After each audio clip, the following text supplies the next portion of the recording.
All right, so here we are, episode 6.5 of My Kind of Conscious podcast. Welcome. Thank you for being here. First off, obviously Tommy's here. Obviously Brand is here. I'm good. How do you feel, Brand? How are you mentally? I feel good. I feel like I'm growing mentally. Mentally, I'm expanding my mind. I need you to speak up a little bit. Mentally, I'm expanding my mind. What, expanding your mind like how? You smoking real? No, I don't do that. Edibles? Sometimes. Occasionally, but not lately. No, I think I'm more open to different perspectives. Okay. And so that's where I'm at right now. I'm examining perspective and also my own. You experimenting. Yeah, I am. Hey, good. Tom, how you feeling, dog? I'm feeling healthy, like I normally say, but I also feel like we're on the verge of something great. Like it's kind of nervous in a way. Like I know we got going on and all the stuff that we need to take, but it's still like let's do this. Like it's a good nervous feel. I feel like probably how like an athlete feel, like say your favorite athlete, Steph, LeBron, Jordan is prime, Kobe. They know when they get on that court, they gonna perform. They gonna do their thing when they get on that court. Right. But it's still that little jitter, like, all right, let me. I know when I get on there, once they throw the ball up, it's on. Yeah. But you still wondering, like, okay, how's the night gonna be? I know what I gotta do. So that type of nervous, like, energy. I'm ready to get my wiggle on. That's how hey, respect the wiggle. Respect the wiggle. How you feeling, Sid? Shit, man. I'm good. I got a whole lot of shit going on, you know what I mean? But I'm hopeful. Christmas is coming up. Anniversary is coming up. Yeah. I forgot. It's so close. It is. Noel's birthday, Cedric's birthday, my mama's birthday, and then Christmas and then New Year's. Yeah. So like all of that shit is. November is like. It's tight. It's tight. Mm-hmm. Today is October 23rd for everybody watching. So just for perspective, we're not there yet, but it's coming real fucking close. Right. So that's where I'm just trying to make sure shit fucking works out. You know what I mean?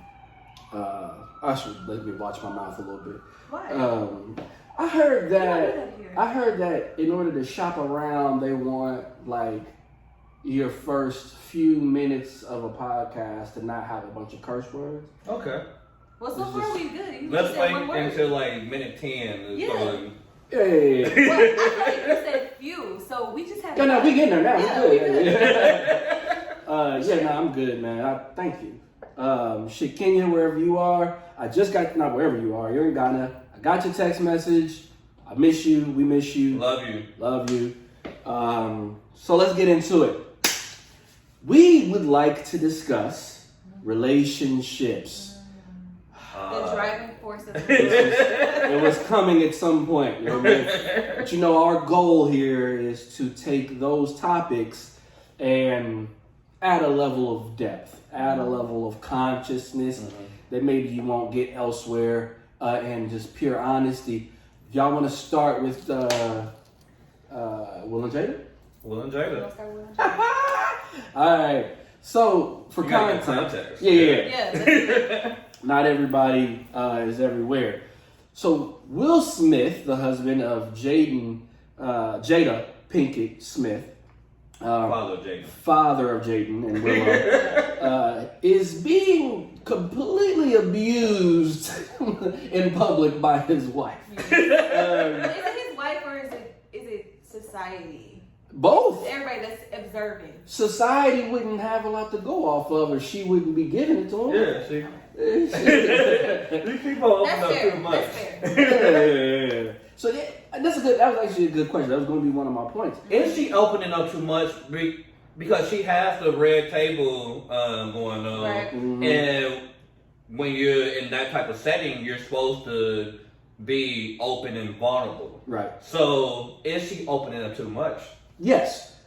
Yes, she is. That is just bad. Why? Because even when you are performing, like she is, the red table shit, be vulnerable, yes, to the topic, yes, to the guest. Protect your fucking family, though. Yes. You know what I mean? Like, but what is, okay, in this situation, I feel like the whole purpose of like Red Table is to be vulnerable, to be transparent. yeah. Would she be doing a disservice to her viewers and everybody else if she's not doing that in her own life? Your husband come first before your viewers. Yeah, I understand, but that's the whole dynamic that she set, right? It was to be transparent. She's bringing people in that's exposing their families, exposing their like personality. Right. So wouldn't it be kind of hypocritical if she did the opposite of that? This is a good point. And this is why I personally believe that Jada Pinkett is a piece of shit. Because the truth is, yes, she is doing what she's supposed to do on that platform. She wants to be vulnerable. She wants to expose things and tell the truth. That's what she's been doing. That is, and that's obviously having success. Okay. Yeah. What it's allowing me to see is that, oh, on the inside, you really are awful. Yeah. Because, no, she's not misleading people. This is really how she feels. And that is why I'm saying, oh, this is really how you feel. How you feel is bad. I think it's not just a table talk because as I think about it, before she had the show, before all the, what was it called with August? Entanglements. She, which we probably assumed maybe at some point in time, she has said that Tupac was the love of her life. That might be true, but you do not tell the public that's the love of your life when I'm married to you. Right. Like, keep that shit to yourself. So I thought she could have said, instead of saying that's the love of my life, it's like one of the loves. We obviously know we have like background before we get into like our like marriages or like seriously. Let me tell you something. If my wife ever came to me and said, "Oh yeah, this nigga was one of the loves of my life," I'd be like, "Yo, keep that shit to your fucking self." I don't need to know I that. don't even know. I don't agree with that because I feel like you love who I am now, but I had to get to that point. Refer to that nigga as your ex and nothing else. But shouldn't the person that you're in a relationship with know everything? They should know that, like, You shouldn't. She should know that we were in a relationship. Yes, we were in love. Obviously, we were together, and it didn't work. Okay. All that other shit. You don't need to know details, like No. sex details, but you can say like, "This is one of the loves of my life." Right there. Don't do it. Okay. Well, I can't tell you what to do. No, I'm just saying. But like, as a man, that's not something any man wants to hear his woman say. Yeah, it's something that you don't want to hear, but that doesn't make it like it's not the facts. It's still a fact. Like, here is a tip for growing up that I learned the hard way. Everything that's true doesn't need to be said. I agree with that. It's similar to meeting an ugly baby. For real, like, you know what I mean? Like, this baby might be ugly. Do you need to say that? No, you don't. Fuck no, you don't need to say that. You know what I mean? Like, yes, oh, so you've been in precious. relationships before. Yes, I'm aware of this. Yes, you probably were in love with that person. That's cool. I don't need you to tell me how much you loved that So nigga. maybe everybody shouldn't know, but do you feel like No, I'm saying like I you don't don't give need to know? I would rather the world know and not me. No. Don't tell me. Protect me, dog. Like, Okay, so in what way don't you feel protected from that? It's like, if you're out there, I choose you now. This is what happened before you. don't tell me that. Yeah, I don't want to know Okay, about let me that. ask why. Why? Because it does not help our relationship at all. What good does it What do? good does it do? These are just words. They might be how you feel, which is fair, but that don't mean you need to tell me that shit. And I'm glad we're saying this. This is something that people might not understand. Long-term relationships. I'm actually very interested to hear this. Long-term relationships, including friendships, including relatives. One of the keys of sustaining that is knowing what to say and what not to say and when to choose those things. Yes, definitely. There is no point for a man in a committed relationship Mm-hmm. that he needs to hear, because that's important, Mm-hmm. that he needs to hear how much you loved the guy before you. There's no point that I need to know that. So telling me that. We don't need to know about how much you love the person before you. No. I don't even need to know how amazing the sex was between you and the last person you were That's with. crossing the line. Why? Because if you say he's the love of my life, That's not crossing the line? Okay. Oh! No, that's not He what had I my said whole initially, heart. though. Because, okay, sex, that's crossing the line to me. I feel like that's not something you need to discuss. no. Sex life is different. Okay, we don't need to know. So what's the difference? What I'm saying is, and just hear me out. Mm-hmm. What I'm saying is like, to me, if I think about me being in a relationship with someone, they know parts of me that other people wouldn't know, right? Mm-hmm. So I should be able to share that with whoever I'm with, right? But for me to say, well, this person was a love of my life, that's perspective right there. It's like, okay, Then say this person before you, I loved them. so we have to say it a certain way. Yes, it's all about what I don't like it. you know the truth. It's not what you say, Yeah, okay, that's true. it's how you say Okay, it. okay. So yes, you can tell me, yeah, the guy I was with, it didn't work out, and I loved him, and it was fucked up. Hey, I get it, I understand. You was with him for 5 years, of But course. don't But I just say, feel like- oh yeah, this is the love of my You life. have to, like, No. No, you can't say it's a love of my life. You can say it was one, or like I really Have you love seen- this person. Telling Have you y'all that's seen too the much. TV show Money Heist? Yes. I never seen it.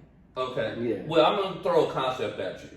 So, one of the star characters, she talked about like basically you in the course of your life, you live different like lifetimes. Like you're different people.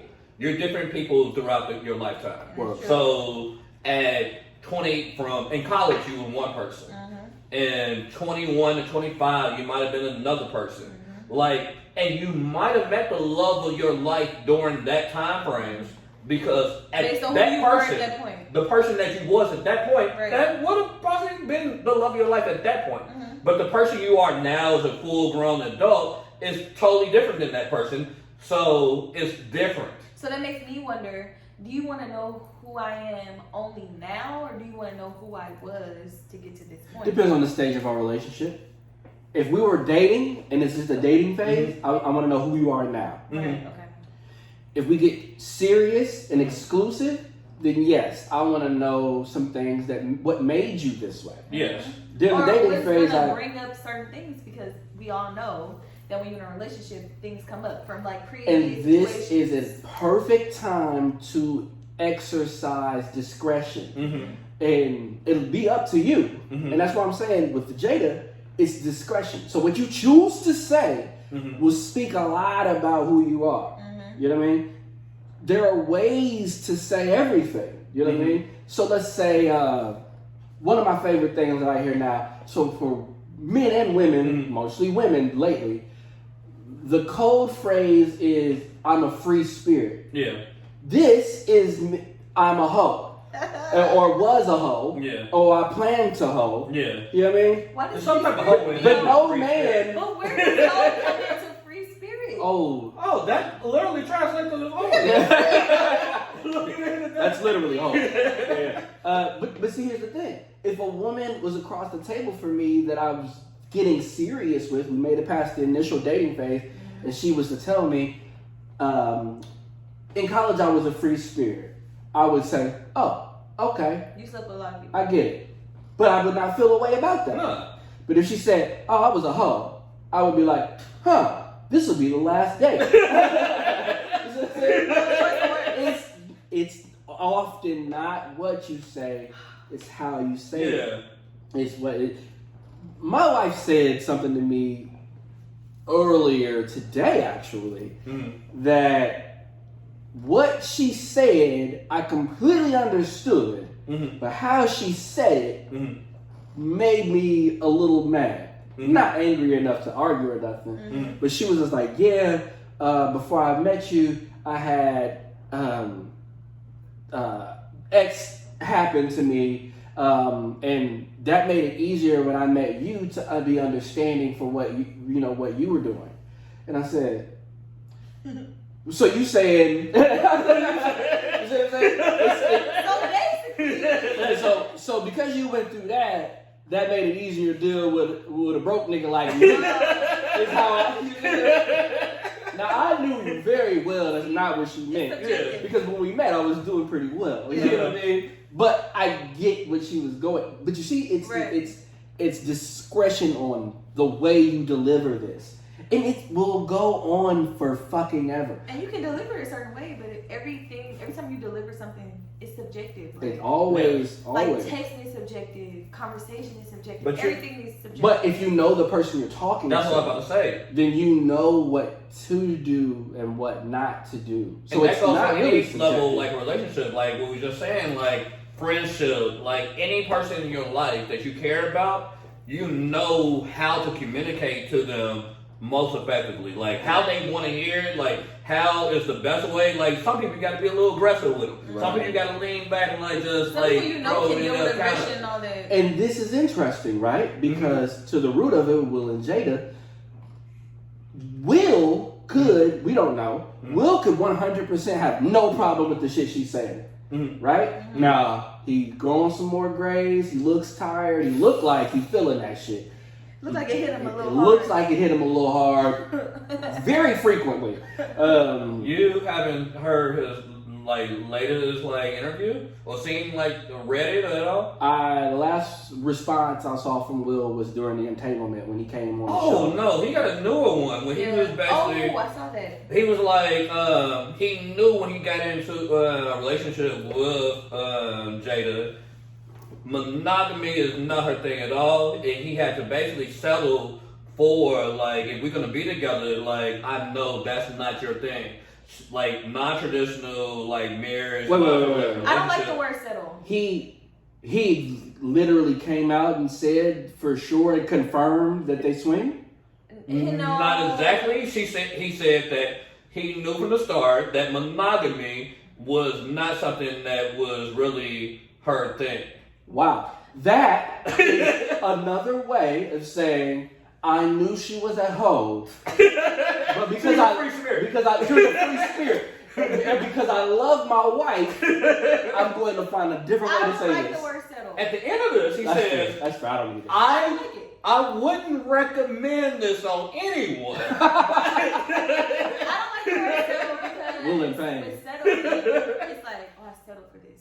We all have choices. We make choices, right? Word. He loved her. So He loves her. based on what I got from it when he was talking, it was more so, okay, everybody's crucifying my wife, but let me like run interference with women. I Let knew everybody I know was from the start. that, and also that she wasn't the only guilty one. I did this Once, and I did that. once again, here comes Will being the good guy to save the day. This is the third fucking time that his wife has caused a fucking dumpster fire, and he has to swoop in and soften for the rest of America. How much pain does he deserve? I'm conflicted. Don't feel bad for me. I know what I was getting into with Hey, her. I'm conflicted. don't because kill her. I feel like society always, and we talk about this, society always paints the woman as the victim, right? Always. It's always like, oh, the woman, she's just like, this happened to her.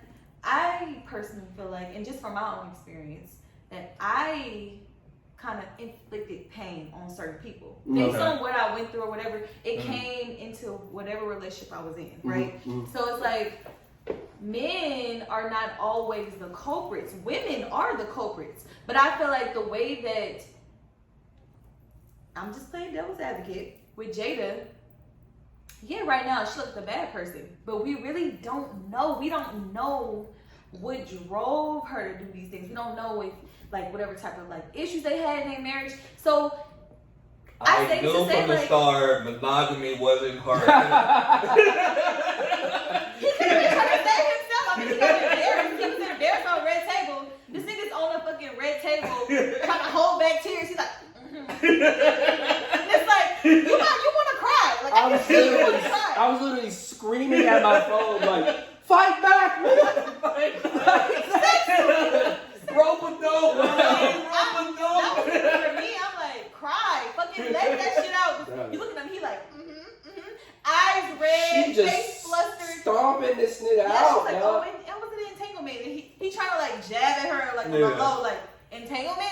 it was a relationship. Okay, yeah, well, still, like. I think that also has to do with like who they are as people. Will is very calculated and like media trained. He knows how to interview and like what to say, what not to say. Like he is like has years of experience and is great at it. She doesn't really have the same type of training as him as far as we don't know that. But I wouldn't say because it's not training. It's not her first movie was Low Down Dirty Shame. Was it? I believe. I'll Google it. This is why we need to hire somebody to look this shit up. But yeah, even if it wasn't her first movie, Low Down Dirty Shame came out. I'm looking it up right now. That 1994. 1994. I just watched that When movie did Jason yesterday. When did Jason lyrics? When did Jason lyrics? Jason's lyric 94, the same year. Okay. So her career kind of shot off, let's say early 90s. Because she was the girl on So the Hillman College. Right. Yeah. Which is the 80s. Yeah. She literally was on TV before Will. Yeah. Because Fresh Prince doesn't start until the 90s. This 91, A Different World. A Different World. Different World 91, 92. Because Pac was on it. Pac was on that and he didn't become anything until it depends on what season she came in. I think she came in season 3. Okay. So season 3 of A Different World came out September 28th, 1989. Oh shit! Okay, so well before him. Damn, I didn't realize. Will before him. So Will before him. That was good. So how was Pac on that show? He didn't even. So it had to be towards the end because she was already she was a freshman first season. Okay. And then her next season, Pac comes in on that 3, 4, 5, 6. Okay. 5th or 6th season. Okay. 5th or 6th season. So either way, she was on TV before Will. But I don't think it's more so about her being, or he's more like conditioner trained.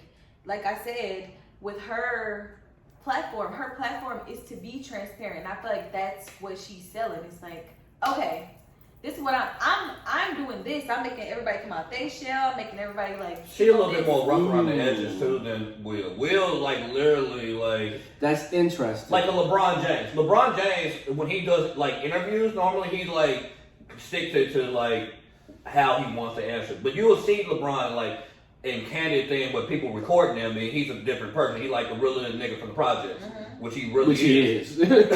But like when he's like talking to media, he tries to keep it into like a coded. Point of reference: the first episode of Fresh Prince was also 1990. Okay. So they're literally peers. Yeah. They're literally peers. Yeah. I don't know. It's just for me, like Will, I watched the Red Table Talk when they were talking about August Alsina Ray, and then like the holding back. It was I could tell in the face, like his face, he was holding back a lot. He didn't want to say a lot. He was trying to expose her a little bit, but he wasn't trying to say a lot. But then now let's go a level deeper. Okay. What is it that's keeping him from saying more when she is saying everything? What is it? Do you feel like I'm gonna just say maybe he doesn't want to expose his whole self. Like, yeah, she's exposing herself, and it's like, okay, yeah, but then maybe he's not confident in exposing himself and like the role that he played in the situation. He doesn't want to say too much. Okay, but wait, because okay, I'm gonna retract that, right? Uh-huh. You watched the Fresh Prince reunion thing on HBO? Yeah. Okay, remember when he was talking to the first I bet, yeah. right? Mm-hmm. So what was her name? I forgot. The dark skin Aunt Viv? Yeah. Don't remember. I forgot her name. But even when she was talking, it's like she's being transparent. She's like, okay, yeah, I did this. I was going through all this. And he's just sitting there looking at her. He's like, yeah. I wanted him to say more because at the end of the day, based on what I've read, is that he painted her out to be a certain type of person, And she was hurt by it. Show. That's what you're Yeah. talking about. Okay, yeah, I So remember. she was hurt by whatever he was saying, but he never addressed it. He kind of went around it. And so when I saw that, it made my perspective of him and Jada change. So I'm like, okay, Jada's being transparent. She's putting her shit on the table. But what is he doing? He's just kind of like holding back. I feel like he doesn't want to like. It kind of goes back to what I was talking about with Will as far as like how he trained and how he responds. Like when you become like a brand, like you have to be calculating how you say different things and how you do different things because it affects your brand. Right. Unless your brand is built off of being so authentic, right. like a Cardi B. Cardi B can never say anything wrong, like unless she like offends like any like a group. Right. But as long as she's authentic, people will fuck with her. But her brand is different than say Will Smith's brand or a LeBron brand. Like you have to like know what your brand is and stick with the brand. And it's kind of fucked up that you kind of get pigeonholed into like this type of like this is who I am. This is who my brand is. I need to stick into this, or I'm gonna fuck up my money. Janet don't Hubert. You feel like he's wrong, Janet Hubert is dark skin outfit. Oh, okay. No, I don't think he's wrong. Because, and I'm not even, okay, so as a married person, I'm not speaking for myself, but as a married person, just in general, whatever your brand is becomes her brand as well in some way. Even if she has her own brand, which at this point she does, right? She always has. But at this point it's louder because it's not really in movies. See, her brand on that shit is this open, available dialogue, right? And his brand is, you know, still lovable and philosopher. I'll play any role. I'm living life. So their marriage is a culmination of both. So I would think, and this is just an assumption, just based off what I'm seeing, that his protection of his brand is his protection of their marriage as well. He, like you said, when he was talking to Miss Janet Hubert, you wanted him to say more. He was holding back. But maybe his holding back is protection. Maybe he's holding back because if I put myself, anytime I've held back from saying some shit, which happens all the fucking time, I'm protecting somebody. Yes. If I'm not protecting me, I'm protecting my job. If I'm not protecting my job, I'm protecting my coworkers. Or if I'm not the person you're talking to. Or I'm protecting the person I'm talking to. Maybe you're talking to me right now, it's helping you heal, and I'm open to that. So in order to protect you and allow you to heal fully, I'm not going to say every single thing I've thought. Because every single thing I thought is not important right now. I just thought about it. So it happens a lot of times, say, if a friend or someone like a relative, someone you care about, did something wrong to you, and they know they did something wrong, and now they want to talk to you about it. A lot of times when that happens, you talk about the unmib, how he just like was quiet, he listened to her get it. It was like she was trying to like let her get her shit off. Yeah, but she was trying to like pull some shit out of it. When it happens though, a lot of times when like these situations happen, the person will allow that person to say what their piece, to, like get it off your chest, whatever is bothering you, whatever you've been holding in, get that shit off. I'm gonna just listen because it's not really my job to like really talk in this moment. It's my job to listen and hear your pain and what happened. Okay, I looked at that totally different. Actually, what I looked at, how I viewed it was accountability. On whose part? On his part. He didn't take accountability? I feel like Jada took accountability for what she did, right? She's putting herself out there, okay, yeah, I was an entanglement, whatever. But it doesn't matter what choice of words she used, she took accountability for what she did, right? Then we have Black Unbid, Judy, is her name Judy? Janet Hubert. Janet taking accountability for her actions. Okay, yeah, I was going through this. This is why I was doing this. And he's quiet. To me, the accountability was lacking. I'm loving this segue because this was another thing we wanted to discuss. Okay. Yeah. Toxicity and accountability. Yeah. So yes, if that is what you saw, That's what I feel. Personally, I can dig it. I see her taking accountability. I did this, I did that, and he's like, and it's like, but what did you do? What the fuck did you do? Like, I'm waiting for him to say, you know, I should have said this, or like, I should have said that. He did though. He said a couple different times. He was just like, well, you know, at the time I was X amount of 8 years old, and I was trying to figure this out, and I didn't really know what was happening on that side. So when it came to me, that's what I did, and that's why I did it. And that's accountability too. And small victories. Maybe what people want sometimes is that extra step of, oh, I'm so sorry, I'm so, right? That's what I want. And fucking 50, you know what I mean? Like, I mean, at this point, but why not? You know, it's like it's been so long. Because what a lot of people might not like to hear, which is the truth. Sometimes that shit I did was wrong, and I can admit that I was wrong. But sometimes I'm not sorry. Sometimes I'm not. You know what I mean? Like, so it's like, damn, I should have done play that. Sorry, because I'm not. Sorry. But I'm not gonna just play like I'm sorry. I'm not. I was young as fuck. I didn't know what I was doing. Yeah. So that's what happened. All right. Yes, that's what happened. I'll take accountability for it. Yeah, because I fucking did it. Am I sorry? Hell no. I am a millionaire now, and regardless of how you feel about this shit, I'm providing for my entire family plus more. And probably you. And probably you. You're probably still getting paid for some of that shit. So hey. Yeah. I'm gonna bring something to this is my thought.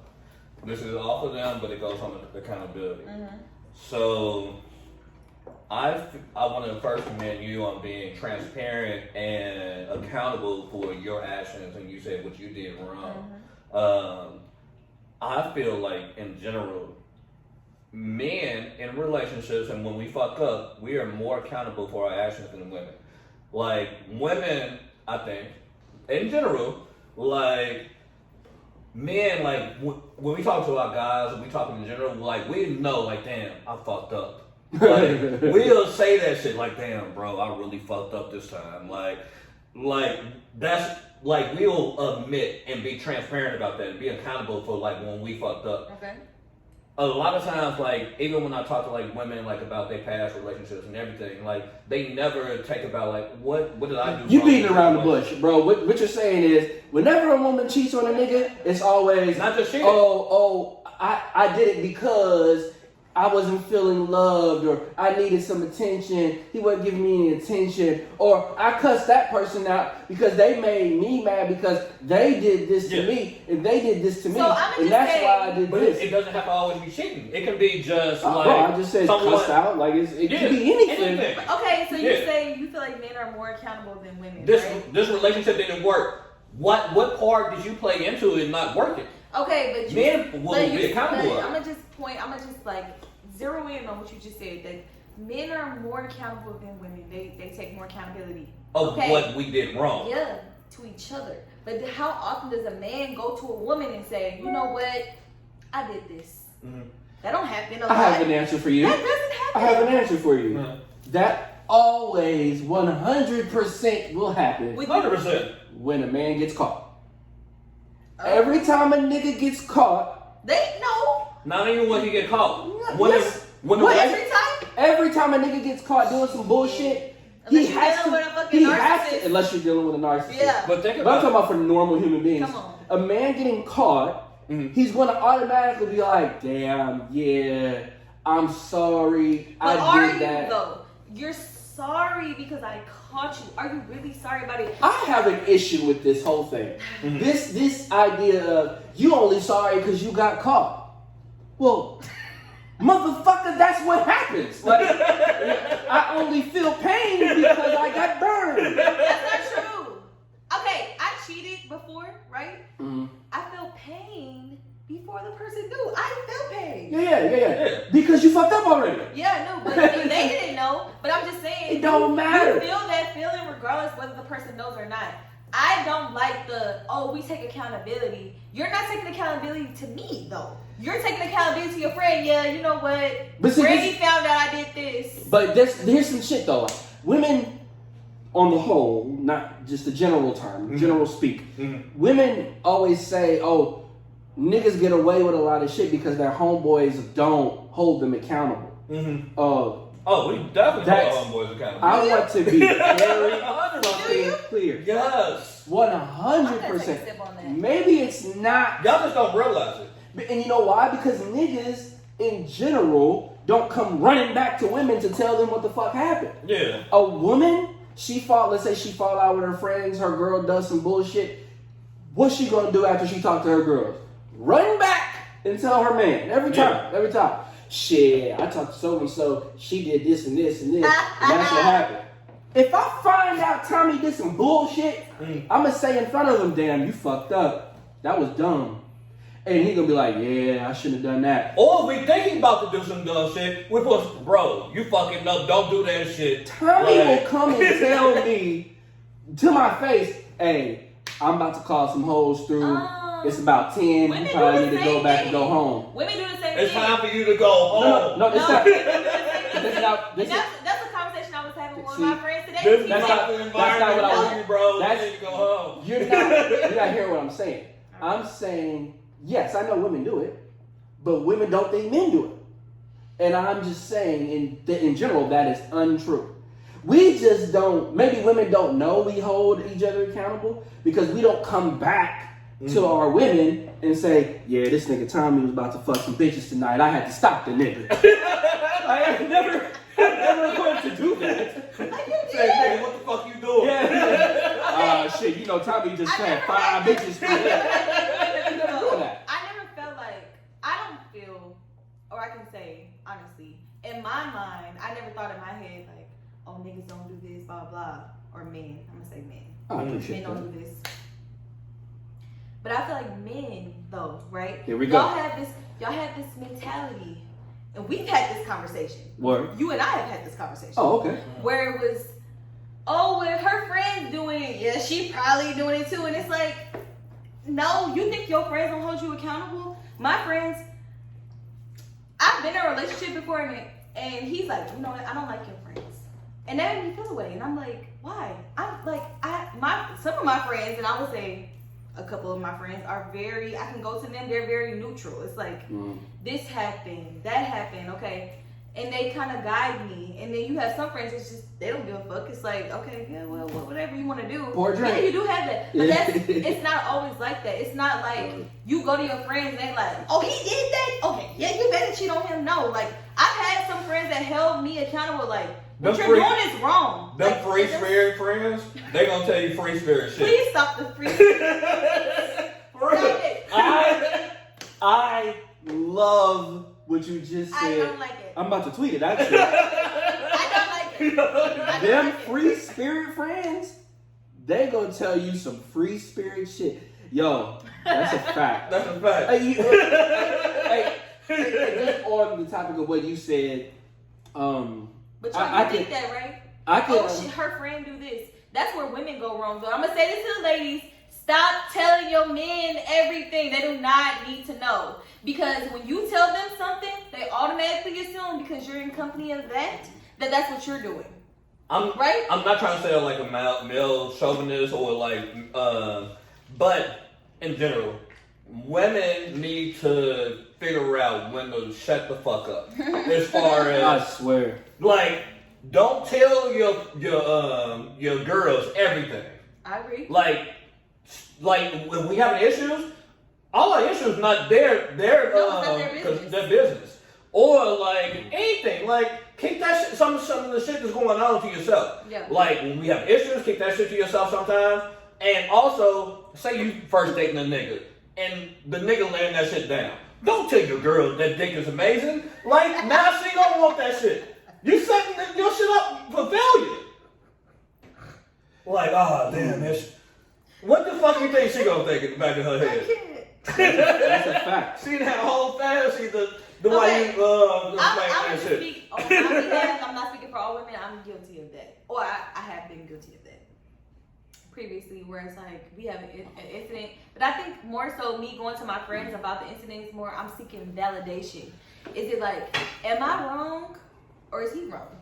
I don't know how to handle this situation. What do you think? And it's probably not best to go to your friend about it because we're women, right? So we already had the same mentality. Oh, girl, no, you was right. And it's like, it's validating our actions. This is why it's important for men and women to have opposite sex friends that are 100% platonic. That's a key. And then people wonder if that's possible, and it is possible I'm to have a telling you. platonic relationship with somebody. And I'll go a step further. It is my belief that no relationship makes it to and through marriage successfully without that. Yeah. You're going to have someone that can give you a different perspective. Yes. Somebody that's not your girl, somebody that's not your homeboy, somebody that can just give you another view with no strings attached. Some people, it might be their sister, their cousin, older brother, or uncle. Somebody.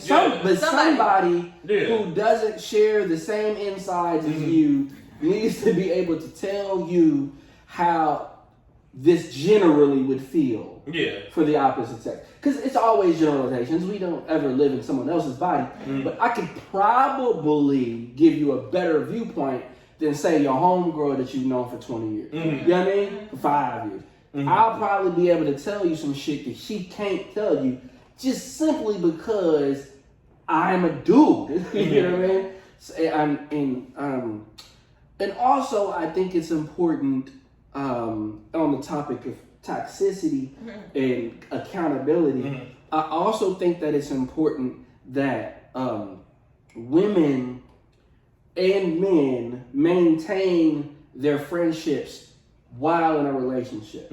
One thing I see happen a lot is women will have these core groups of friends, and as more of them get in relationships, the friendship starts to deteriorate.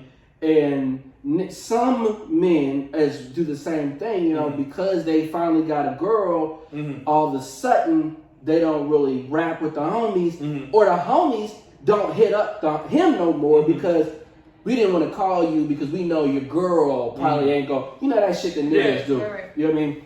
Which is it's still shit we can disgusting. do. There's always things we can do. You like football? I like football. Let's watch the fucking game together. You like battle rap? I love battle rap. Yeah, but then people get into relationships and their relationship consume them. So it's not even necessarily about your group. It's more like your choice. And on the topic of toxicity, which is very common in social media right now, everybody, toxic friend, this is toxic, and this person toxic, red flags. Yeah. Look, the truth of the matter is, some of that shit is not the person you're in a relationship with. Some of that shit is you. Yeah. Some of that shit is you, dog.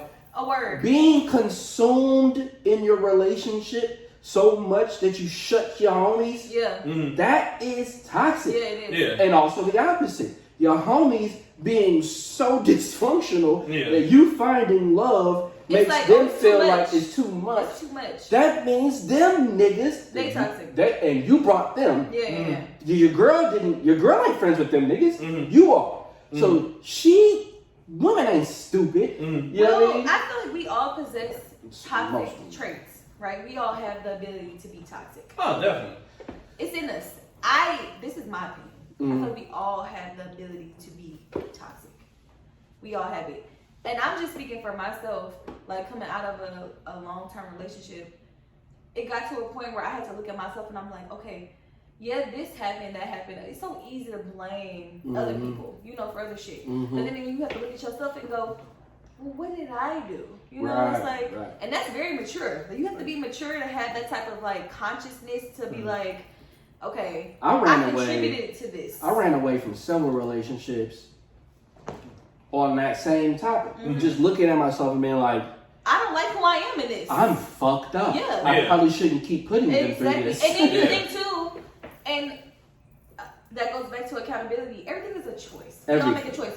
You can say, okay, well, this person wasn't doing this, and it made me want to do this. But at the end of the day, you make that choice, right? It's like nobody made you cheat on the person. You make that choice. Yeah, you may have been driven to that. You could have been motivated to that action. But at the end of the day, you chose that choice. You did it. It's nobody else's fault. I feel like a lot of people And like now the word toxic is being thrown around so much. It's thrown around, and it's like, okay, don't look at that person as toxic. I feel we need to start looking at ourselves. What type of toxic behavior are we displaying? What type of toxic behavior are we like giving out? Because we're all doing it. We're all doing some shit. Even the best person got toxic traits. Exactly. We all have it. So it's like, when you acknowledge your toxic trait, then it's easier for you to kind of, okay, well, that's when you can start identifying triggers. You know what I'm saying? It's like, okay, this is my toxic trait. Well, what brings on this? I also want to say this, and it's going to sound hypocritical because this is what we're discussing. But I think that people need to stop perpetuating online, on these social media sites, the toxic conversation so much because it keeps it alive. You can just open up your app and scroll for 2 minutes and you're going to see something, a toxic post, a red flag post. Yeah. If we keep giving that so much energy, we're not building anything. Or healing. Or healing anything. You build or destroy. Yeah. That's it. You build or destroy. Say something on that note. I want to commend Justin LeBoy for the brand that he built as far as the success that he has as an entrepreneur, as someone who's building a brand. On the flip side, fuck him. Like on the flip side, fuck him. He's perpetuating this bullshit. That's what I'm about to say. Like 90% of the posts that he puts up is, and they get high traffic, is toxic type of posts. And you read them like toxic, but people love toxic shit nowadays. It's like the most, It's like you see toxic, it's like click on it. I want to see. What he's doing is the social media version of rappers making radio singles that mean nothing. It's like, yes, I can make a song about shaking ass on a Tuesday. It has no substance, nothing, but because it's about shaking ass, I know that it's going to be successful. Yes. Does this help anyone? No. No. Not at all. Are people listening to this while they do their homework? Are the people listening to this while they're cleaning their homes? No. They're listening to it when they're drunk and shaking ass, but because I know, and it's the Justin LeBoy nigga, is going to get a lot of traffic, I'm going to just put out this bullshit. I think that it actually enhances the amount of people being toxic, because now that you've seen in the mainstream toxic shit being so accepted and so liked, shit, I can be as toxic as I want to be. Like, that shit's cool. That shit is acceptable. Like, you know who's toxic as fuck and it works for them 100%? Who's that? Aubrey. I was gonna say Megan. Both super duper successful. Women will cut off their pinky toe to fuck with Joe. Every song he's letting you know. Oh, he does. He's in pain. He hasn't healed from shit. And he's like, I should do this, but you know, and it's like, I relate to that. And it's like millions and billions of women. So you know what? I love her, but her too. Her? Oh, the artist, her. Yes. Yeah, same shit. I love her so much. We have a lot of toxic music out. We do. But that's because we're embracing that dynamic. Because we're embracing it. Most Def has a quote on a song called "Fear Not Man," where he says, he's like, people always want to come up to me and ask me, Most, what do you think about hip hop? How hip hop looks like right now? And he's like, people treat hip hop like it's some giant on the hillside. But the truth is, hip hop is always going to be whatever the people are. However hip hop is feeling, however the people are feeling, that's how hip hop is going to feel. Whatever the people are dealing with, that's how hip hop is going to sound. Here's what we're dealing with now. That, what we're seeing online, and at the same time we can say most of this music is toxic, it's because they're making the music that directly reflects what we're going through. Not even what we're going through, what we're posting we're going through, which is more specific. Because now with the popularity of these websites It's not like hip hop was back in the day. Hip hop was directly reflecting the people because you had to hear from the people. It wasn't anything to post. You had to go out, touch the people, see what the people are going through. And most of the time, that's going to be a more realistic view. But now, I can post whatever the fuck I want to and not have to go outside. So the artists, they see all these posts. It's like, oh, let me appeal to what this must be what people are going through. Let me make that type of music. Yeah, I will say this. That's why these people are unfulfilled, but jamming every week. As far as like rap music, it's a gift and a curse because you have to be in the streets. You have to know, like, have your ear in the pulse back in the day. That's why I want to say that I feel like rap music used to have this cap of like how old you could be like rapping and be successful. Like, because you had to be in the streets. Like, back in the day, like 30-something, you was considered old as a rapper. Oh, yeah. Now you can be in your 40s, 50s, like, rapping and still be successful. And the reason is... To an extent. You would have had to have been rapping in your 20s to be a 30s. You could have blew up in your 30s. Oh, yeah. Oh, your 30s, yeah. Yeah. Well, that's because now, people have a you can blow up in your 30s. That's because people have a skewed view of these rappers' ages. Yeah. Here's a deeper... People have a skewed view of success in general. You can't be successful if you're not successful at this age and going into this. This is why I like what we're trying to do here, because I'm going to say something that's going to... My kind of conscious point. People think that you have to be a certain age to be successful, right? Because this is what is being fed to them. Yes. Then you'll learn that, oh, well, let's say Hove. Yes. Hove was 27 when Reasonable Doubt dropped or some shit like that. 25, 27, somewhere around there. And that's like, oh my God. So this whole time I'm thinking I can't start rapping at 27 when the number one rapper of all time did. But why is that happening? Deeper level here. Because music that goes to the radio stations are built to and specifically target the youth. These songs are targeted for the young people, but they're being made by old people. So it makes you think that if I'm old, I'm done. That's why 18-year-olds think 25 is old. 25-year-olds think 30. They're like, oh, I talk about, they see like the 90s conversations about certain things and they go, oh, y'all 90s babies, like y'all just that old, y'all just gotta, and it's like, old, my nigga. But that's because everything is marketed to them at such a young age. And I'll be honest, it's disgusting. Because now I have to think about it as an adult. Like, damn, yeah, I was only 14, 13 when 106 in Park was out. Yeah. So these people who were making these songs for my 13-year-old ass were 25 and up. Yeah. Why are they talking about this shit to me? Why? And this now creates what we have, because now hip hop is no longer a subgenre. Hip hop is no longer the underground on the world. It's the most popular. So hip hop and its extensions. So your SZAs, your Hers, your I love her. You're right. Most people do. But these are all extensions. They're all making the same shit because everyone is being fed the same shit. And everyone is being the same shit. It's so crazy because I literally, like, I don't message celebrities ever on social media. But I did message her today.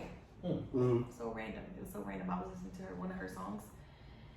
And I messaged her. Yes, but I feel like a lot of her songs do. And then I think in my head, like, okay, I'm not the only person going through this. But then I think she's just so wise for like her age, because she's like 23, I think. Some shit like that, yeah. And I'm like, damn, you've been through all this? And that makes a perfect point. I wonder, at 23, I didn't have this type of mindset. So I'm like, are you just on social media now, just looking to see what everybody's going through? Singers is different than rapping. I'm gonna tell Singers have people write fucking music for them all the time. friend. The entire When I thing. missed her today, I'm like, you literally like spoke to me in like this like dark moment. Like I just like pray for your success and all that. But it's like now I have to wonder. I'm not gonna Are say you going through these things, or are you just? I would say Some person wrote that shit. somebody wrote it. Yeah. Somebody wrote it, and she performs it well. Yes. But at 23, Mm-hmm. the chance that you would have that type of introspection That- on your own. Exactly, because I'm like, this is stuff I'm going through now as an adult. Yeah. I wasn't thinking about that shit at 23. And she probably isn't. She probably had a melody, maybe a couple lines, and then some 30-year-old motherfucker that's a writer said, "Oh, I can work with this." Wrote, "What you think about this?" She says, "Yes." Or, "No, change this." They write this. Damn, that's And deep. you That's see, deep. it's a lot of it is That's smoke scary. and mirrors. I don't Yeah. like it. But it's only a reflection of what they think we are going through and what Yes. they think we can identify Yes. with. So if I'm ex-millionaire artist and I open up an app that I don't even really use except to look at, and I see, okay, they're all talking about, I got time today. Oh, I got time. So Or, that just lets I you ain't know got that time. music is not the same as what it was. No, right? it's not at all. Because it's no longer, like I said, no longer the underground. It's no longer the voice of the people. It's the voice of the image. Because all social media is whatever image you want to get out. That's why you could have 30 Instagram posts and it all be 30 beautiful pictures. What they don't see is you took 3,000 pictures and chose the best looking ones. It's an image. It's all an image. So this music, so I open up my app and I say, oh, they're all talking about, I got time today. I ain't got time. And then this how is time. often do we hear This is songs time. after that? And then I say, well, shit, let me It's go on the this for booth. me. It's this for me. Right. It's that for me. And somebody made a song called that. It's the me for It's me. the me for me. And then you got fucking Moneybag Yo, who literally made a song called I Got Time Today. I just looked at my watch, I got time today. You know how easy that shit happened? Look, are they all talking about time? I just looked at my watch, I got time.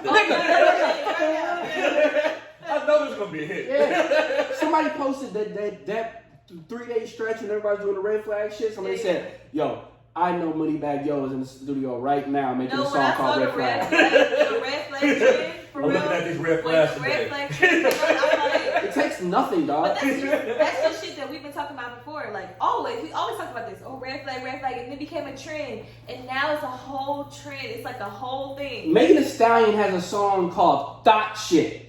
Yeah, I like that song. Hands on my knees, shaking ass on my thought shit. I like that song. What? Why are we doing this? But you know Like, what? listen to the lyrics of the It's song. going to succeed. The lyric. Okay, the. You That about to would be justify like the lyrics of the song? that would be like a hook, right? Hands on my knees, shaking ass on The my hook thought or shit. is That's it the hook. That's the okay. hook. So that's the hook. The hook has no correlation to the actual like. It the verse. doesn't have to. It Yeah, doesn't have yeah. to. People see thought shit, they listen to it, but when you listen to the song, I'm like, this hook has nothing to do with what you're saying. And like in she- the song, she's talking about. She's a very intelligent person. She is in the song. She's talking about I how know like people who went to successful school she with her at is. TSU. She's And like very how like intelligent. she got haters or whatever, and it's like, yeah, you talking all this about me, but it has nothing to do with the hook, nothing at all. Now why? I don't know. I'll tell you why. I'm glad you asked. I'm glad you asked. What's that you're asking? Because the hook dictates the radio play. Culture. Yeah. Culture. Hip hop and R&B has always been the culture, but it's never been the popular culture until lately. Yes. It used to be very difficult for hip hop and R&B acts to get their music on the radio. You know what I mean? So in order to get that shit on the radio, you had to work it. You had to work that project. You had to work that song. And these people, those labels back in the day, they used to have media training, performance training, vocal training. You had to go through all of that shit to be an act on that label. Imagine making the band. Everyone went through that shit. Everybody, making the band is just a bigger everything. Yes. If you ever look back at, say, you go watch the Temptations or the Five Heartbeats or any of they're always being trained. They're practicing. They're being taught. They're being dressed, molded. Yeah. But that is when we were the underground. We knew we had to do that shit because it's the same thing they used to tell us as kids. In order to get to where they are, you have to work twice as hard. And that's what our artists used to do because that reflected our personalities. Now, not so much. Now I may not have to work twice as hard, but it has to look like I am. Yeah. Another thing that happened was, speaking of the Megan, the courts, is recently in the last year, I want to say, maybe it's been longer, but the quick videos have become the new wave. Oh yeah, that's TikTok. That's TikTok. TikTok. Everything is gonna Dorian, Group Eddie 2, Duck. You mentioned this on your platform, how the TikTok videos are going to become the new main thing as far as quick videos. People want quick access, real quick videos. Yeah. And that's what's going to happen because the chorus is now, you said how the verse didn't have nothing to do with the chorus. Yeah. But I can make a TikTok video off of this chorus. Yep. So the chorus is going to be very catchy. And that's what it's going to be geared towards. Oh, no. It's not going to. That's all about the catch. Currently happening. Yeah. Every big song, and I happen to read about this because the black TikTokers, the black TikTok influencers went on strike about a month ago. Oh, damn. And said that they would not make any dances for songs. People were, because people were copying them, you know what I mean? And then you would see like these white TikTokers who would take those same dances from the black TikTokers, blow up, and then that's why you have the fucking NBA All-Star game, little white girl doing the yeah, whatever that shit is. But she didn't even invent that shit, right?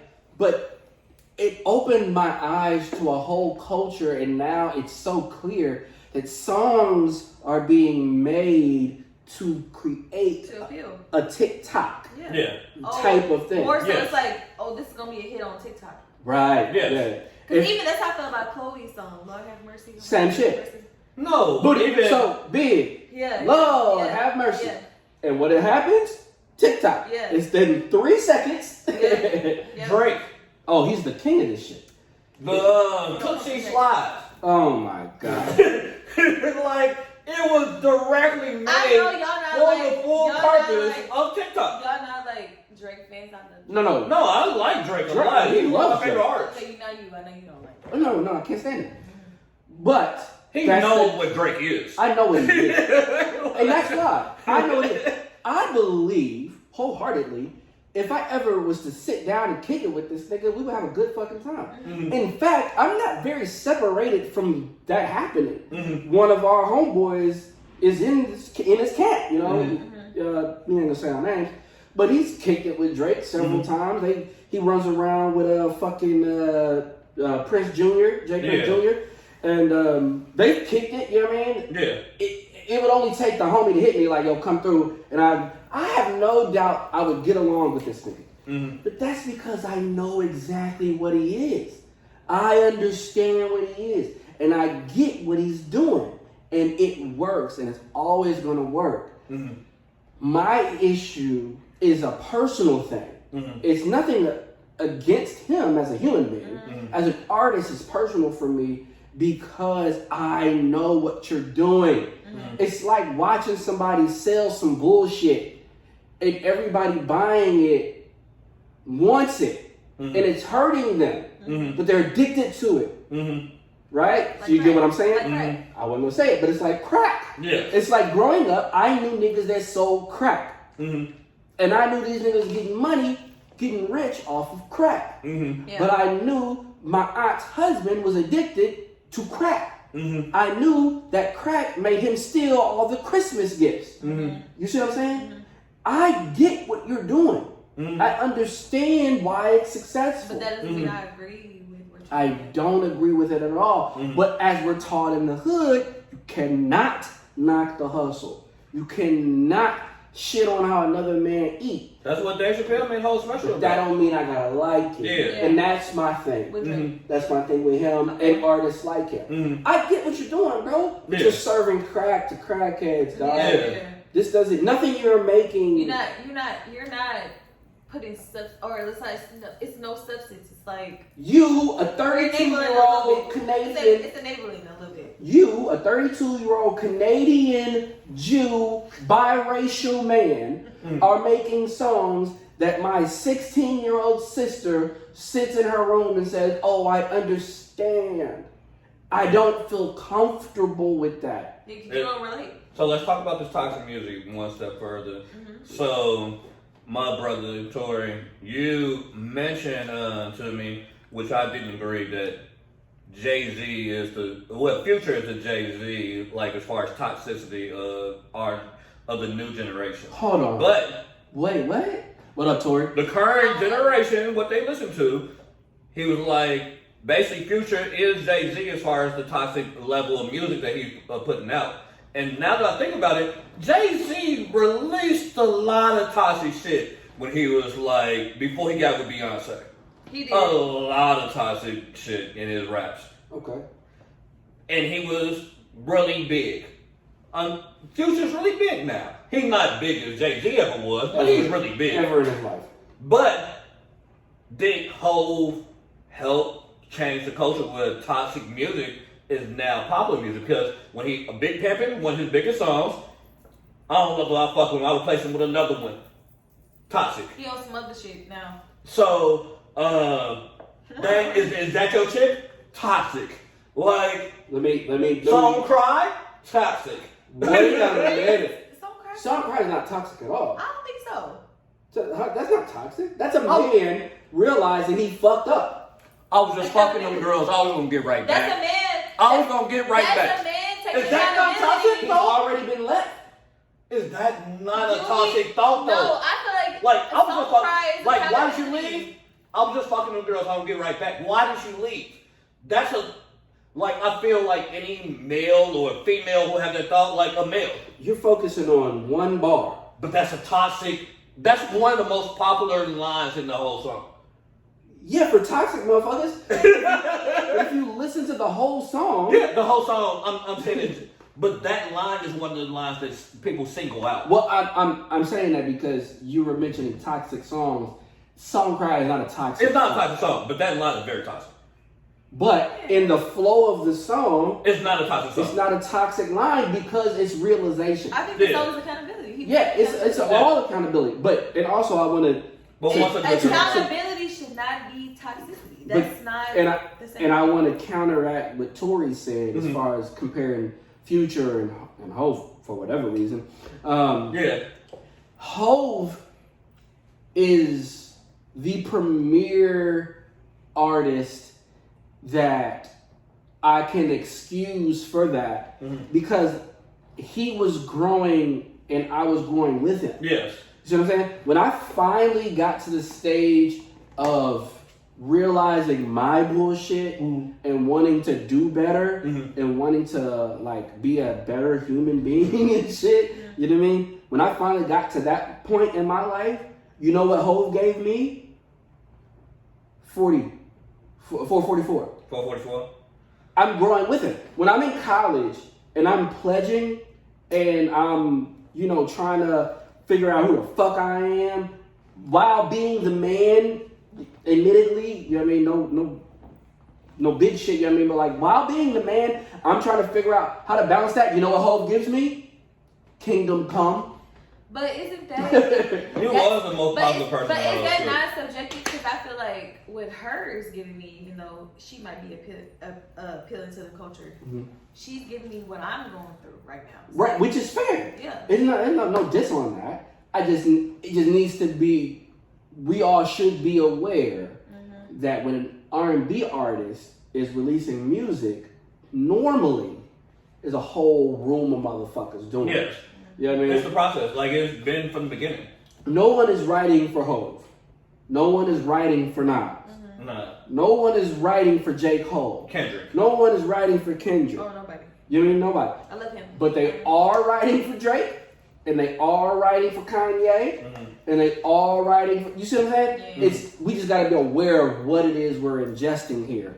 You know what I mean? What we're ingesting sometimes is the brainchild of 30 motherfuckers. You know what I mean? I think this is one. And there's nothing wrong with that. This is I'm one just we saying missed. for context. So as far as accountability, I just thought about this is a point that we missed. I want to say, like you was talking about a conversation that you had with your wife. I want to say in general, another level of accountability is say like I said something wrong. I did something wrong today that I knew made you feel a certain type of way, it hurt you in some type of way, or you felt uncomfortable about what I said or did. And coming back later on, like I know like what I said earlier was like kind of messed up. Like let's talk about this, or like let's iron this out, because I don't want to leave this bad feeling for the rest of the night. Right. Like I don't want to go to sleep with you feeling this type of way about what I said, and I know I said something wrong. Now that I'm thinking about it, in the moment I didn't think nothing about it, but now I'm thinking like, damn, I could have said that differently. Yeah, or I should have. I should have said that differently. I'm glad you said that. Complete transparency. Sometimes the beauty of it is the trust, right? It's I know that what you said was fucked up, or what I said was fucked up, but we trust each other enough that we know this was not on purpose. We talked about it off mic, but I want to bring it back on mic. As long as it's not on purpose, you know what I mean?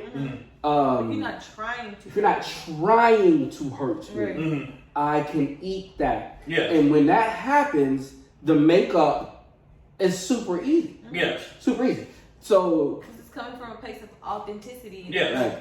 we have 1.5 kids, you know what I mean? And I have a son in South Carolina. There's a belief that says, don't go to bed mad. Well, I'll tell you what the fucking truth is. She works full time, I work full time. We got a kid that has to go to daycare, one on the way, and I have another kid way over here that I got to worry about. Sometimes we have to go to sleep after an uncomfortable conversation. Yes. And Do you talk about the next day? Conversation. but Do y'all talk about the next day? because we trust one another, yeah, it might be my lunch the next day. And when I finally get on time to lunch, all I have to say to my wife, because she knows me and we know kind of what we're doing here, I just, yo, that shit yesterday, that wasn't cool. I'm sorry. And that's really it. And then she'll just reach back. It's like you gotta do the extra. I knew. Yeah. It doesn't have to be a whole lot of extra. Right. So like some people, they go, I gotta go buy the flowers. I gotta buy the chocolates. You have to know who you with.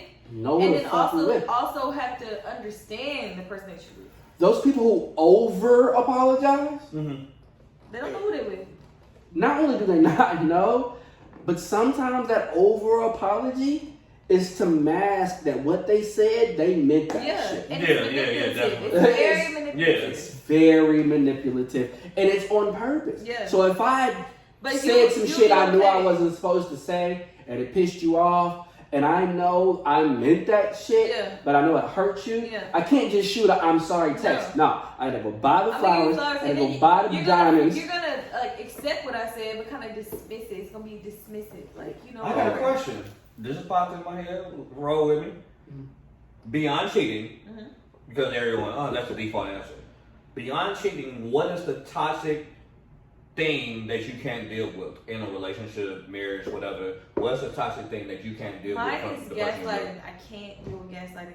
If I'm speaking my feelings about something or like my perspective on what happened, don't tell me that's not what happened.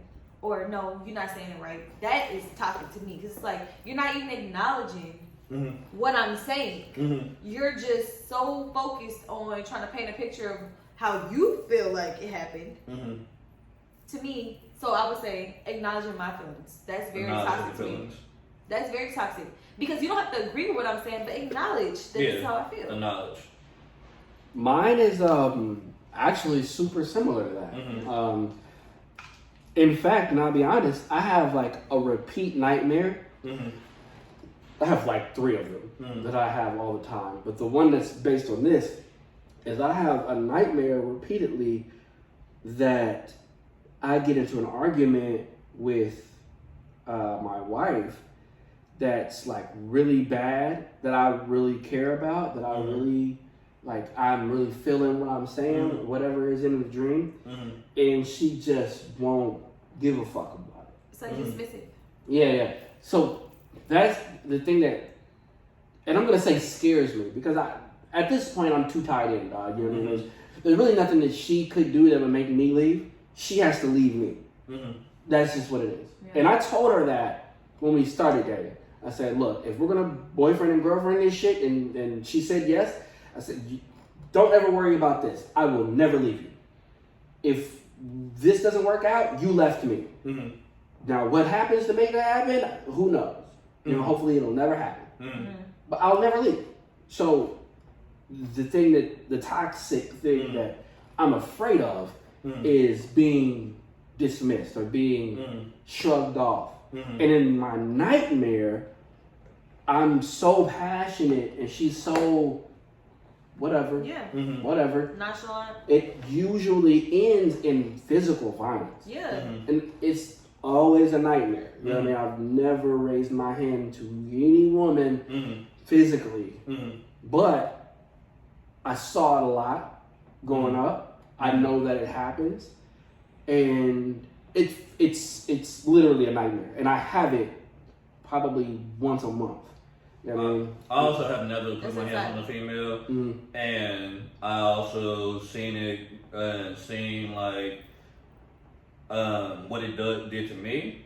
So I never wanted to do it. But my mom also told me, like in general, like don't be in a relationship with a female think she can put her hands on you whenever she wants to, because that shit will never work. So in that sense, like I always pray like whoever I end up with, like it doesn't become toxic in that sense, like what you're talking about. My answer for it's similar to yours as far as like the nonchalant and everything.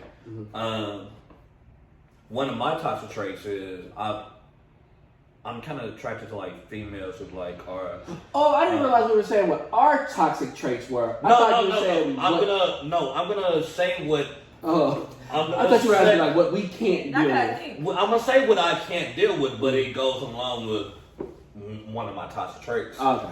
Okay. So one of my toxic traits is I've been since I started going to therapy and everything. I was trying to stay away from it.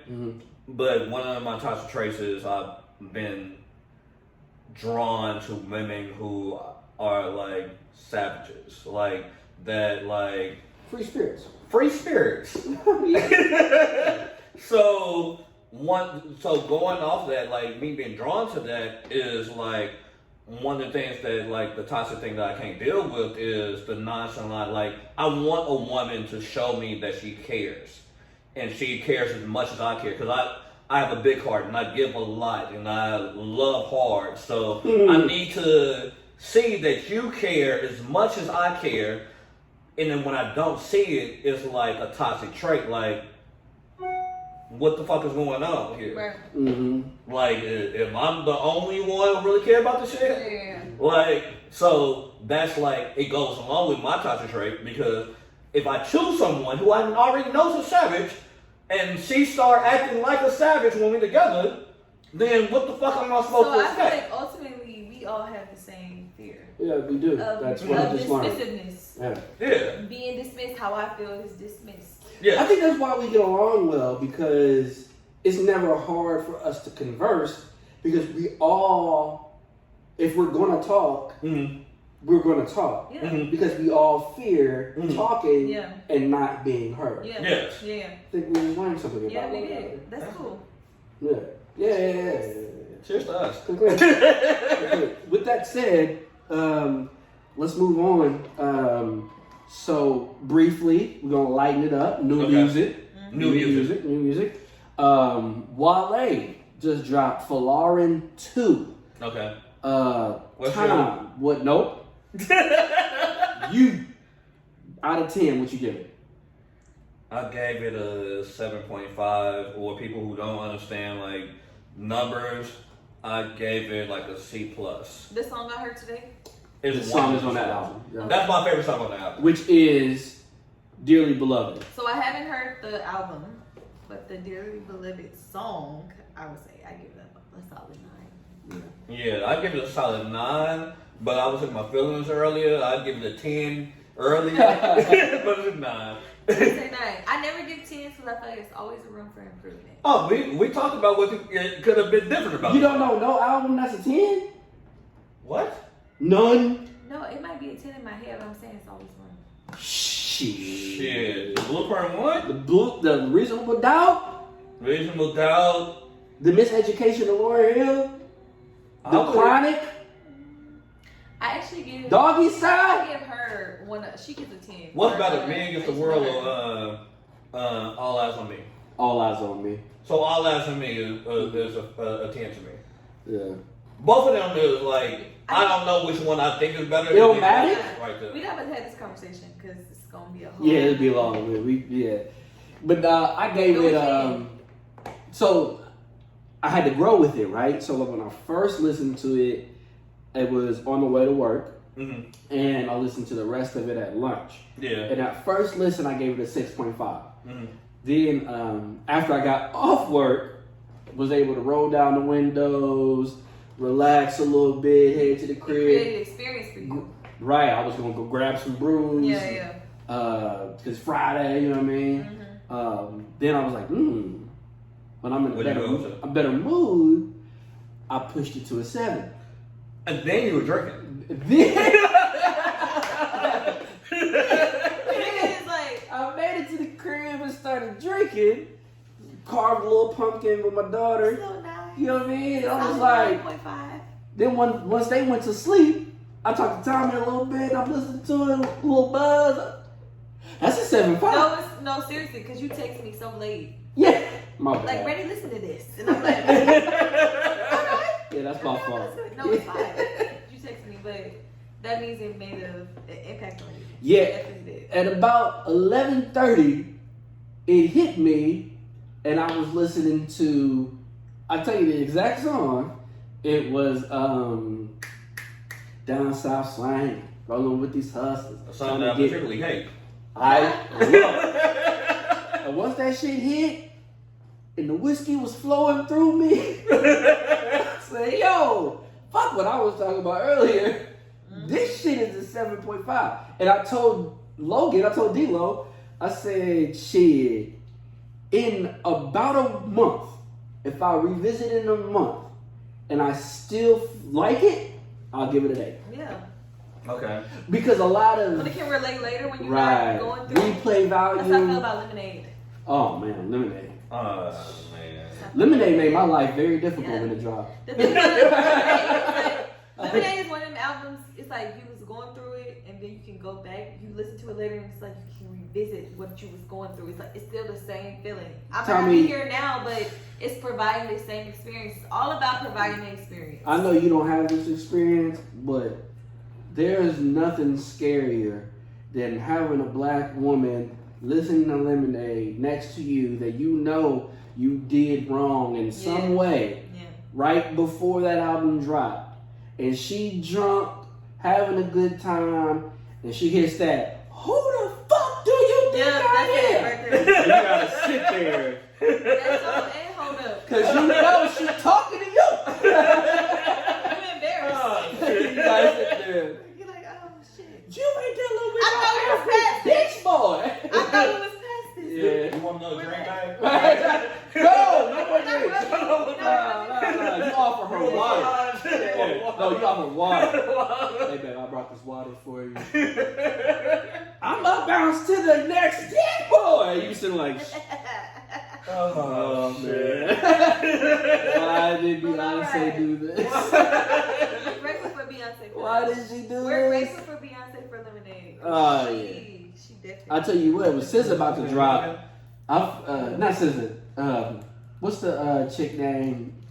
All night is that the? She like on the same line as SZA, but she was dating the producer nigga. She just got all this surgery done. Damn, what is her name? Her first album was called Over It. She about to drop Still Summer Over It. Summer Walker.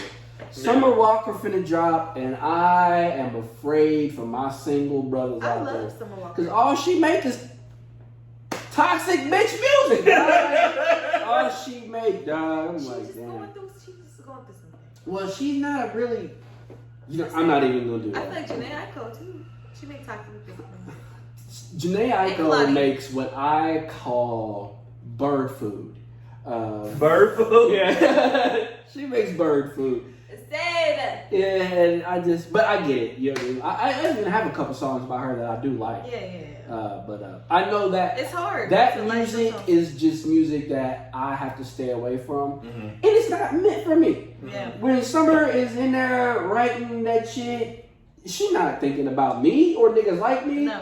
She's making this music for women, and that is okay. I got a question about the Wilder that you listened to. Mm-hmm. What's the emotion? You said you almost got me in my feelings listening to the song. What's the emotions of the song that when you heard it, what was that emotion that you heard? I don't know. It was more. My emotion. Shit. I hate talking about emotions. Okay. Emotions song make do you to cry you? sometimes. To me, it was more relatable, but it was the last line. I don't even remember exactly what it was. I used. Do you want? Do you really love him? him or do you want him forever? Yeah. Mm-hmm. Because I feel like we all There's a get so difference. caught up in There's a the difference. like right now. Mm-hmm. It's like, okay, right now this is what I want, you know, all that, and then you get what you want, that like fantasy is fulfilled, and then it goes away. Yeah. What should show you? Oh, old Joe. Oh man, Yeah. Joe is my nigga. that shit. But right love there. is insane. Okay, love is insane. Yeah. Joe But, Joe is misunderstood. He is misunderstood. You watched it? Nah. Okay, watched so it? in that I'm show, supposed to watch I was it. telling my friend today, I'm like, people, we like, what makes people dangerous is that we chase a fantasy. We Yeah. chase it, Mhm. and then we get that fantasy, and then we looking for something new. It's always something. Nobody's ever. It's nothing. I feel like it's nothing wrong with being comfortable. Nothing. Or I hate the word complacent because You should. It's okay to feel those feelings. It's okay to have that like complacency feeling like, okay, I'm comfortable where I'm at. Comfortable has this negative connotation. It's like, you comfortable where you know you can't grow past that. No, comfortable means like I'm my most authentic self. Right. I know where I'm at. I know what I have. I appreciate what I have. Right. But now our generation is more so comfortable is like, okay, you just comfortable with this, but there's always more. And I Right. feel like that's a show you. It's like, and even in that song, it's like he's talking about you want me forever. Do you want me or are you looking for forever? Like, Mm-hmm. I looked at it differently. That same exact line. Do you love him or do you want him forever? Yeah. There's a difference. It's It's just a different difference. because like you could love someone and like the moment it feels good, but is that the person that you can really see yourself with forever? right. Which is a very big difference because like you love them for that moment, like, or do you really think like this? It could be forever. Yeah. Like, and that's the we're talking about settling. A lot of times people like settle for like, I'm like it's good. Like I don't really see this forever, but I can make this work forever just because. Versus like really like, damn, this is the love I want to experience for the rest of my life. Right. Forever is an inhuman concept. Because forever would insinuate it lasts beyond my lifetime. Which as human beings we are not capable of grasping. We can identify, we can guess, we can assume. But if the fact is, if you marry someone, that is forever because it lasts past your dying. Because you'll have children, you know what I mean? And if you're not blessed with children, you still have relationships that you've affected that'll come after you, you know what I mean? So marriage, a successful marriage is one that lasts forever, but it's an inhuman concept. And here's one you can write down, brother. Because that type of love is not human. It comes from God. So it is impossible for us to understand it. We just gotta do it. And here's another thing, we'll never see it. The forever we'll never see. We'll die. We'll go. We'll There's leave. no forever. There is forever. There's not forever for us. You know what I mean? Well, you think that for you, there is forever. the love you have with your wife and the love that y'all are sharing, do you think forever is like the generations that come from y'all? Yes, that is what forever is. Because our lifetime is just our lifetime. Our lifetime is not forever. Right. Our lifetime is our lifetime. You know what I mean? Inshallah, ours will be for our entire lifetime. And if we can do that, then we have succeeded, because then it will be forever. Because our kids, and then their kids will have kids, and their kids will have kids, and they will have cousins and cousins, you know? And that's why it'll be forever. But we'll never know. And I think the reason why we can't really say forever a lot of times, Because we're fucking human. Take it another step further. Us as people of color is because we have so many generational curses that have been put on us from day one that forever seems like a fairy tale. And when you're dealing with these generational curses, it'll seem like forever is a creating something that will be generationally forever love is a foreign language that you don't even got Rosetta Stone for. You're talking about breaking generational curses. There is no more efficient way to break a generational curse than to stay. There's no better way. Most of us don't come from that. Yes. And even if we do, it's a one-off. We used to even make fun of some niggas that had both their parents. Yes. Straight up. Like, nigga, you're not out here, nigga. You got mom and daddy, you know what I mean? You got both parents, nigga. We do it now, though. Yeah, So you got booed up, you this, you that. Because we're not used to it. We're not used to it. It's not a normal It's going to sound hard to hear, but it's the truth. The American black was literally not bred for that. They were literally breeding slaves and not allowing them to see each other. And then once the child was born, they were separating the child. And then they were killing the father in front of the child and in front of the mother. This is really literal breeding. Right. Yes. I heard a beautiful quote that I'd never put in concept in my mind. You realize that we are all the living black American. We're all the products of the slave that didn't die.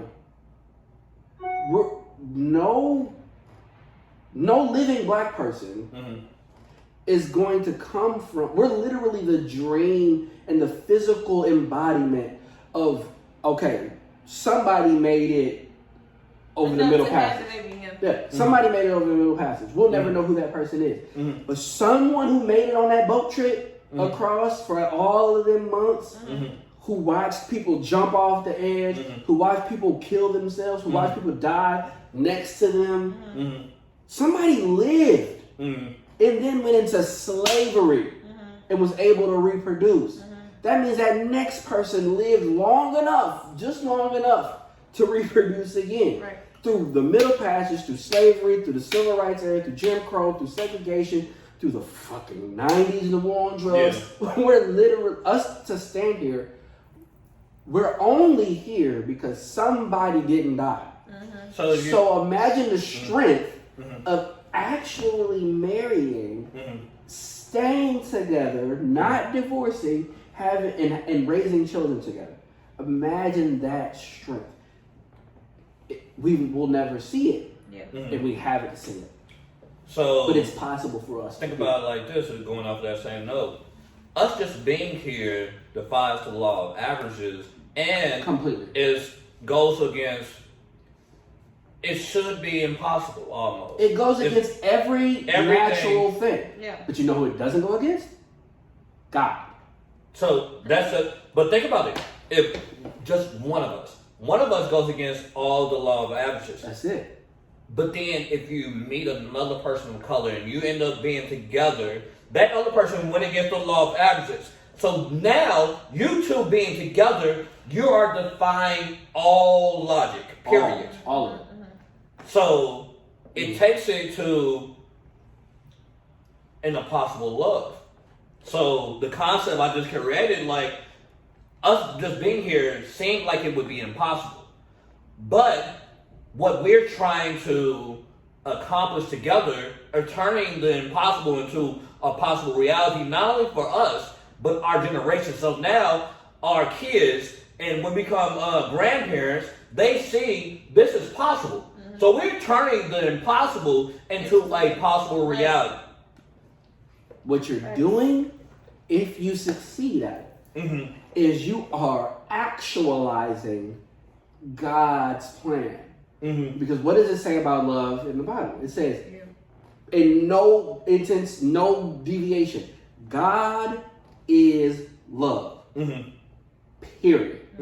God is love. So when people, I often ask, when people are like, oh, what is love? What is love? And people have these answers, these big answers. Oh, love is when you could die for somebody. Or love is when, look, it point blank, God is love. If you succeed at staying together with another black person, as a black person, and making black babies, you are actualizing that forever love, that God love, that deeper love. It's saying, hey, we don't know what the fuck this looks like 50 years from now, but hey, let's do it. Come on, dog. My pops, it's the my pops had purest been act. clean for over 10 years before when he passed. And one thing that they teach in the NA and AA is taking one day at a time, and creating, turning the impossible to possible, and creating with God in the center, and being love, which is God, is really taking everything one day at a time. Like no matter how the problems that we have, the toxic traits that we have, the toxic shit, all the accountability. Taking everything one day at a time and making this love work forever. And yeah, and I feel like that is a good point for us to leave on. Because the truth is exactly what you just said. And it's really what Brand was saying. It's really the whole thing, even with us realizing we're all scared of the same thing. The truth is that. The truth is stay, love, be honest, you know what I mean? But just love, take it a day at a time, protect your shit, you know what I mean? Don't be like Jada Pinkett and fight back, Will. But not honestly, man, I think as our first episode, we were complaining that every post online was always about relationships. And but it was inevitable we would have to talk about this. But I think it's important. Part of life. It is life. It is. It is life. You know what I mean? It is. Relationships are everything. Life doesn't continue without relationships. Not at all. Shit, you don't make no money without relationships. You don't find love without relationships. You don't find friends without relationships. This is all, everything about it is, you know what I mean? I'll try to leave, but remember they used to say, it's not what you know, but it's who you know. But then I heard someone say, it's not even who you know. It's who knows you. Yes. And all of this is all saying the same thing. It's all about relationships. How you treat them, how you develop them, what they mean to you, and what they mean to that other person. And hopefully, you can just only hope that that other person is taking it as seriously as you are. And if they are, and if you are, you good. You good. In fact, what we just said and what we uncovered is if that other person is taking it as seriously as you, and it's love, that is the plan of our Creator. And that could be forever. And that will defeat. That's the starter favorite. And that defeats all of them odds that are stacked against us from birth. So love. You know what I mean? Brand, do you have anything you would like to say on a leaving note? I don't. I I feel like today was very insightful though, and I appreciate it. I appreciate all these conversations actually. Water. I'm good. Tom, you got anything? Let me take off the glasses real quick. Nah, what I want to say to lead the audience is, it's a two-part.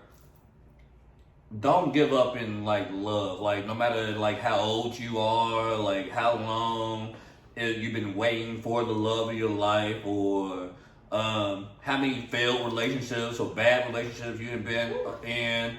Like we all go through it, and don't like look at like your friend or your family member like, oh shit, they get jealous of what they have and the love that they're experiencing. Right. Because your love is coming if you just still stay in the mind state that like it's coming. Yeah. Right. Like once you shut yourself down and you like, fuck this shit, You close yourself off. then you close yourself off. Exactly.